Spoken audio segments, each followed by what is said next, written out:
Hey guys, subscribe for daily content, and if you're shopping for gear, make sure you check out the description for the newest items at some of the very best online retailers. There's also links for some of the items that I personally recommend. Thanks! What's going on YouTube? Metal Complex here, and today I've got another interesting knife review slash knife overview to share with you guys. This is the CJRB Shale, which is another budget option that people have if they're looking at the Benchmade Bugout and considering it, which is still very much a thing, believe it or not, even into 2025. And they're thinking, wow, that's way too much money, but I do like the idea of that knife. I wonder if there are less expensive options. And the answer is yes. I mean, like, oh my gosh, every company has their own Bugout. CJRB actually has 4 or 5 now, but the Shale, definitely one of my more preferred knives in the budget territory in 2024, is definitely a fantastic option. I mean, if that's what you wanted to hear, there you go. This is an inexpensive knife. I think it's about 50 bucks. Sometimes you can find them for 40 to 45 on Amazon. I'll link this down in the description. You can check it out if you want to. Excuse me, still getting over this cold. It does help my channel when you use those links, but that's up to you. Thanks so much to CJRB for supplying this knife review. Thanks to my patrons for supporting me. I can't believe I haven't actually reviewed this yet. It made it to the bottom of the pile and just sat there. So I'm very late to the game. But anyways, CJRB Shale, overall length coming in at about 7 1/4. Yeah, 7 1/4. Blade length coming in at maybe 3 1/8. Cutting edge, 3 inches. Yeah, 3 1/16. Gotta be accurate. How about some size comparisons? Any custom scales you find in this section can be found down in the description under Original Goat and others. I'm going to get through this. Anyways, it's not a big knife. It's also not a small or dainty knife, but it is more compact for sure. So closer to the size of the 80-20.5 with actually more cutting edge, believe it or not. How about we put it up against the Spyderco PM2 and the Spyderco Para 3? This is exactly the same overall size as the Para 3, even though the Para 3 looks bigger because it's on bottom.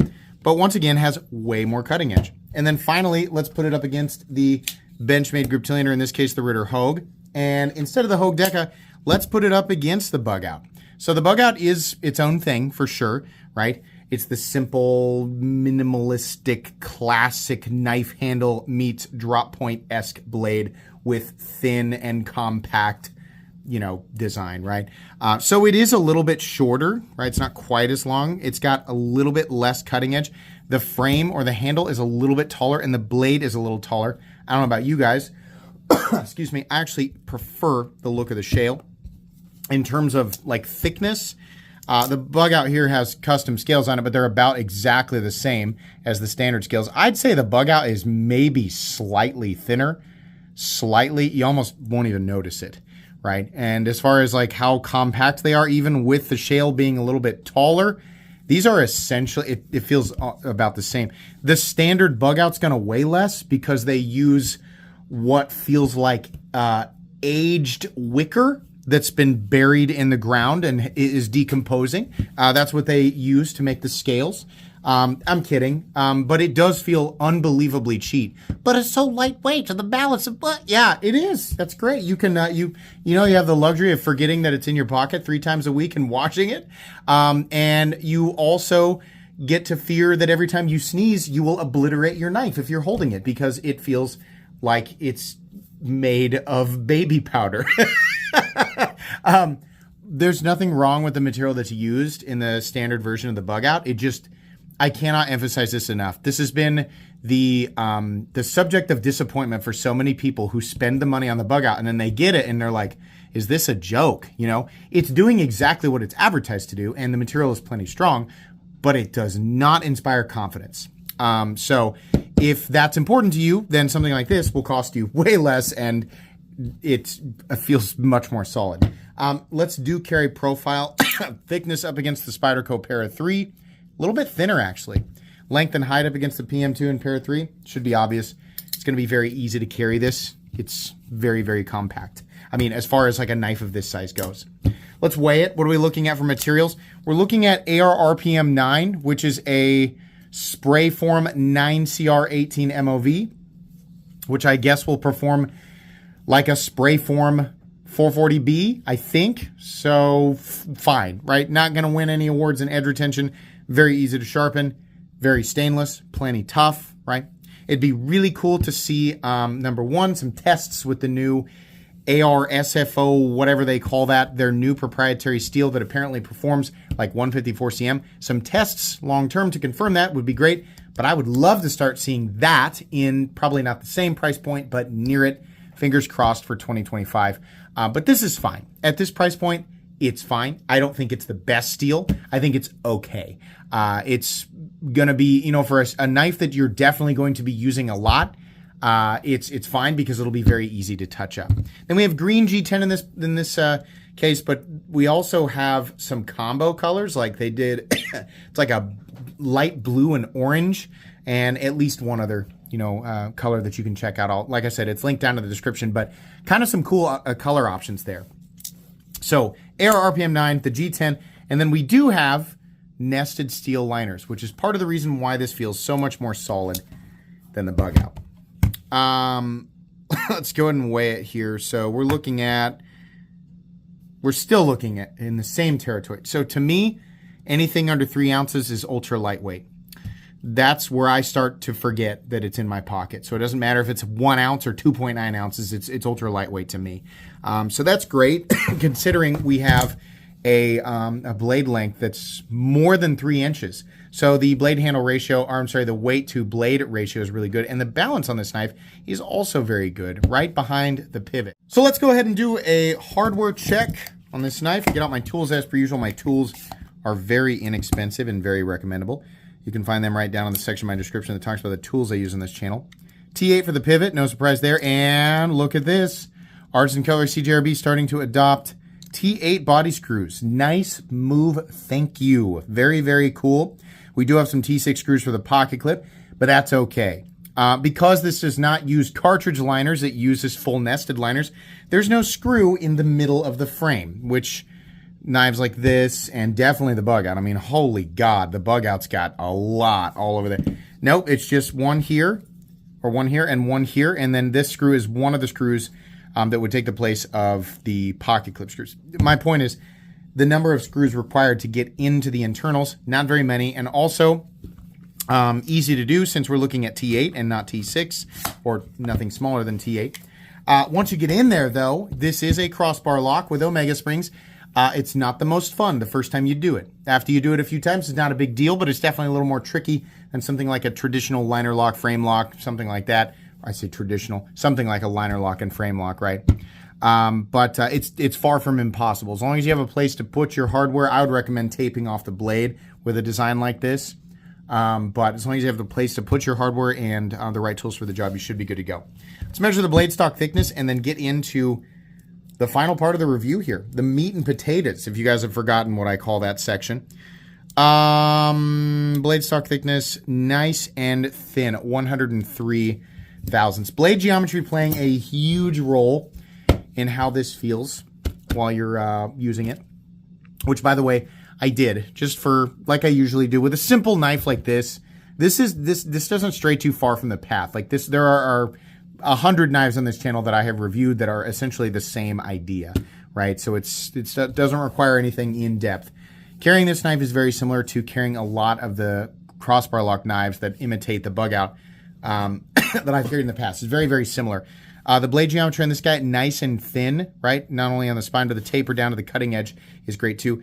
That thumb stud clears the cutting path. The ergonomic room on the knife is great. It's just enough room for me to get a full grip. Pocket clip, a little bit of a bill into the hand, but nothing crazy. Jimping does rise. It just doesn't follow up this little harpoon ramp. Really wish that it would. I kind of like this. It makes it a little more unique over the Bugout. It's not a unique blade shape. Just a little ramp right here, a little swedge, and it comes down to like a modified whatever point, right? Whatever you want to call that. Whatever you say, people are going to be on you for not labeling it correctly. So you call it what you want to call it, right? But I do like it when the jimping continues up the ramp because it feels like I'm locking in a little better. But the blade geometry allows this to cut and cut and cut, even if AR RPM 9 is not like the best budget edge retention knife. Like if you, listen, people forget, the edge retention king in the budget knife world, if it's heat treated properly, is D2 by a long shot. There's always like that guy who's just heard numbers and letters together and heard people say things like best steel or best combination. So they're going to scream out 14C28N. Yeah, that's the best balance. It's generally referred to as the best balance of attributes. But people automatically, I know you guys think that I'm making this up, but I talk with people probably once a week who assume 14C28N has better edge retention than D2, and they don't realize why they think that. They think that because of Laren Thomas's article explaining what the best budget knife steel is in terms of his, like in his opinion, and he goes through all the scientific methods and breaks down what's important in a knife, balance of toughness, and I, as far as I can understand, right, me being also kind of a simple boy, not compared to, I'm saying compared to the people who bring this type of stuff up, I'm not a scientist, a metallurgist, or anything like that, but he talks about all the elements that are important in a steel. And 14C28N is really great as a budget user still because it emphasizes toughness and it still has okay edge retention, some stainless properties. It makes for a good budget steel, right? People hear the community repeating all the time 14C28N is the best budget steel. So, of course, they automatically assume that means it holds the edge the longest. It's just funny. A lot of people don't know why they're saying it, and so they don't do the appropriate, research into the steel. So, if you've ever thought that, no, 14C28N does not have the best edge retention in terms of steels that you would regularly find in the budget knife world. It's actually D2 by quite a bit. Now, the downside to D2 in the budget knife world is that we don't generally see it properly heat treated, right? But some companies are doing that. They're getting up there at 61 or even 62. And yeah, D2 will blow the doors off of most budget steels. But not everybody needs edge retention, and edge retention is not the end-all be-all, when it comes to defining great budget knife steels. I think it's better to have a balance. I don't like to work as hard sharpening. So the fact that this particular, composition doesn't have the best edge retention, I don't really care about that because this is the type of knife that I'm going to use probably for whatever, because it's not a very expensive knife and I'm going to use it quite a bit, right? If this is going to be my dedicated EDC, hypothetically, right? So I would prefer a steel that I can strop up, or if I do have to do some reprofiling, not have to put that much work into. Also not have to baby it too much because it is stainless and it's reasonably tough. Very unlikely it's going to chip, right? Not the best. There's definitely better steels out there. I think 14C28N is definitely better than a number of other steels, but it's fine, right? Not anything crazy. The geometry definitely helping out here. Really, really good geometry on this knife. So that's really going to lend a lot more to the knife's performance. Anyways, thumb studs I think are fine. I wish they were a little bit bigger, a little less pointy, but they do work. It's nice and snappy. Because these are high tension Omega springs, which for some reason some people consider them to be really hard to operate. I like the high tension ones because they feel a lot less floppy. Nice and snappy because you're breaking this away from that point where the crossbar has to slip up over the back, that rounded back end of the blade. There's a lot of, it allows you to build up a little more force than firing something like the Bugout, which has much less tension here, and therefore it takes much less force to deploy the blade, but in a not satisfying way. Does that make sense? This feels a lot more satisfying to deploy. It's also running on bearings, and it is very, very smooth. Wider, flatter thumb studs probably would have been better, but I think this is fine. Blade is stonewashed. Looks good, feels good, nothing special, pretty basic. The coolest part of the knife, honestly, is this little area, this perimeter that's been milled out, and then we have the little texture pattern there. I think that looks cool. It also provides meaningful traction, feels good. Ergonomics are also good. There's no, contouring here. The edges are nicely chamfered, feels good, not uncomfortable.